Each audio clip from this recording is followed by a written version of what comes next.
Hello viewer, constraint লেআউটের তৃতীয় video টিউটোরিয়ালে আপনাদের সবাইকে স্বাগতম। আমি মোহাম্মদ বাইজুল গোস্তামি। গত পর্বের টিউটোরিয়ালে কনস্ট্রেন্ট লেআউটে দুটো টিউটোরিয়াল অলরেডি ক্রিয়েট করা হয়ে গেছে। এখন আমি তৃতীয় টিউটোরিয়ালটা তৈরি করতেছি। তো এখানে এই যে পর্বে দেখাবো আমি যে কিভাবে কনস্ট্রেন্ট লেআউটের চেনের ব্যবহার করতে হয়। তো সাপোজ আপনি যদি কোনো একটা ক্যালকুলেটরের ডিজাইন করেন, তো সাপোজ সেখানে অনেকগুলো বাটনের প্রয়োজন হয়। তো সাপোজ আমি ধরে নিলাম যে এখানে 4টা বাটন করে আমি হরিজন্টালি দেবো এবং ভার্টিক্যালি যতগুলো লাগে আরকি। তো আমি এইভাবে ডিজাইন করতে যদি আমি প্রত্যেকটা বাটন নিজে হাতে এইভাবে ডিজাইন করতে যাই, তো কোনো বাটনটা হয় সেম পজিশনে বসবে অথবা বসবে না। বিভিন্ন জায়গায় উল্টোপাল্টা হয়ে যাবে। তো এই যাতে প্রত্যেকটা বাটন হরিজন্টাল এবং ভার্টিক্যালি সমান থাকে, সেজন্য যে কাজটা করতে হবে সেজন্য আমরা চেইনের ব্যবহার করব। তো চেইন কিভাবে করব? প্রথমে আমি এই বাটন টাইপটাকে আমি সিলেক্ট করব। সিলেক্ট করার পর আমি রাইট ক্লিক করব। রাইট ক্লিক করার পর দেখবেন চেইন আছে। চেইনের উপর যাবেন ক্রিয়েট হরিজন্টাল চেইন। তো অলরেডি যখন চেইন ক্রিয়েট হয়ে গেছে দেখতে পাচ্ছেন যে এখানে এদের পার্থক্যটা নিয়ে নিয়েছে যে প্রত্যেকটা বাটনের সাথে বাটনের দূরত্বটা নিয়ে নিয়েছে।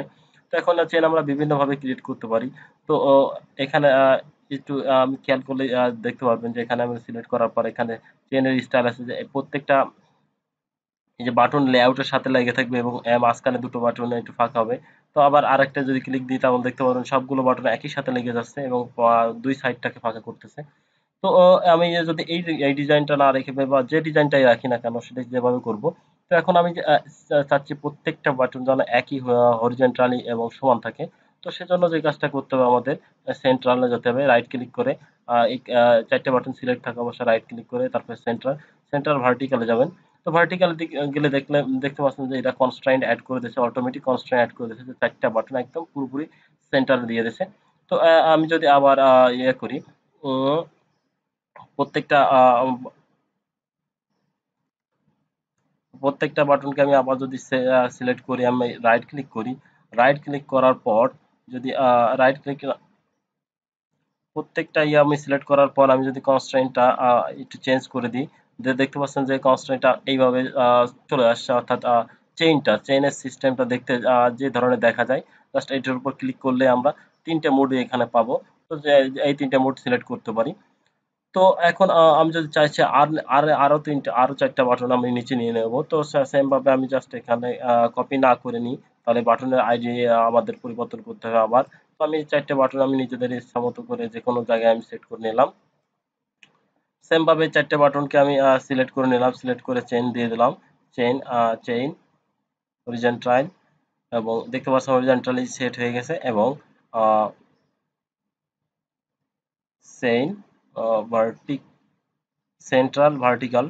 তো ভার্টিক্যালে দিলে দেখতে পাচ্ছেন এইটা ভার্টিক্যাল হয়ে গেল। তো সেম ভাবে যদি প্রত্যেকটাই ভার্টিক্যালে দিই প্রত্যেকটাই ভার্টিক্যাল হয়ে যাবে, তবে এটা আমাদের বেটার ওয়ে না।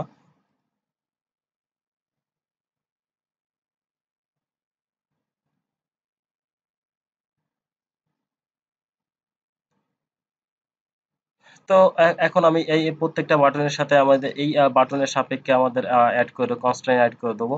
তো এটার সাথে টপ কনস্ট্রেইন এড করে দিলাম। এটার সাথেও এড করে দেবো। প্রত্যেকটা বাটনের সাথে কনস্ট্রেইন এড করে দেবো।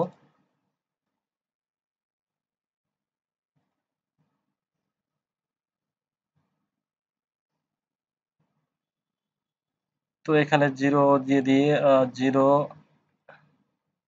এটাতেও আসলে ডিগ্রি অনেক বেশি হয়ে গেছে, যে 0 দিয়ে দিলাম এবং এর সাথে কনস্ট্রেন্টটা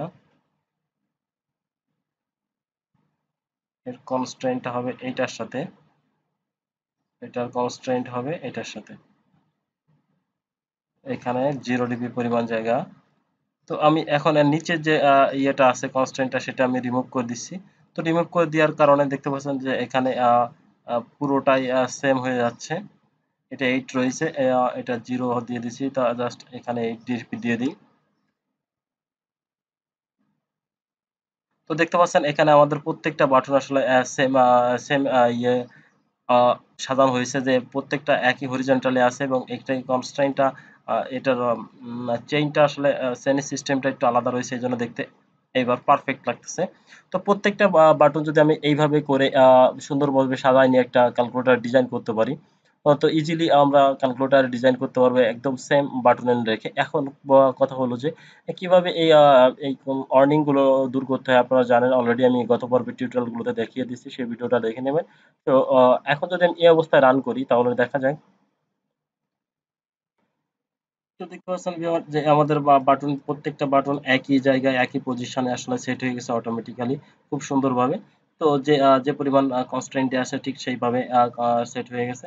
তো কিভাবে চেইনের ব্যবহার করতে হয় আপনার কনস্ট্রেন্ট লেআউটের মধ্যে আপনারা দেখে নিয়েছেন। সো ধন্যবাদ, দেখা হবে পরবর্তী টিউটোরিয়ালে নতুন কোনো টপিক নিয়ে। ধন্যবাদ।